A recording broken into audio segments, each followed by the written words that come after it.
పండితుణ్ణి అన్నాడు. ఇంకొక 6 నెలలు అయ్యాక నేను కూడా పండితుణ్ణే అన్నాడు.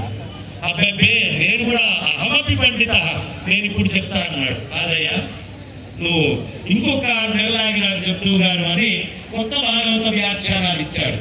అవి తీసుకొని వెళ్ళి చదివాడు.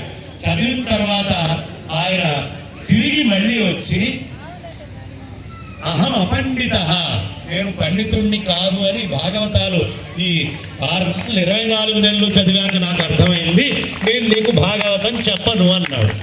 అప్పుడు జమీందారు అన్నాడు, అయ్యా ఇప్పుడు చెప్పండి స్వామి, మీరు చెప్తే నేను భాగవతం వినాలి అని. అంటే కారణం ఏమిటి అంటే, భాగవతాం విపశ్చితాం భాగవతే పరీక్ష. నేను మహాపండితుణ్ణి అని ఎవడైనా అంటే, అవునా నాన్న నువ్వు అంత పండితుడివా, ఏది భాగవతంలో ఒక శ్లోకం తీసి సరిగ్గా దీని అర్థం చెప్పు అని అడుగుతారట పండితులు.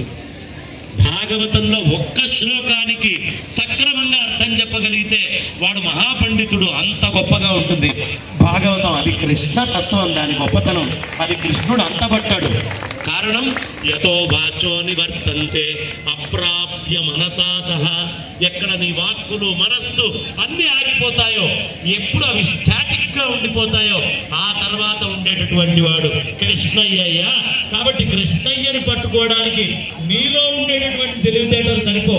అనన్యమైన భావన, నువ్వు తప్ప ఇంకొకటి లేదు అని ఎప్పుడు నువ్వు వదిలిపెడతావో అప్పుడు కృష్ణయ్య నీకు అర్థమవుతాడు అని చెప్తాడు. ఇది గొప్పతనం.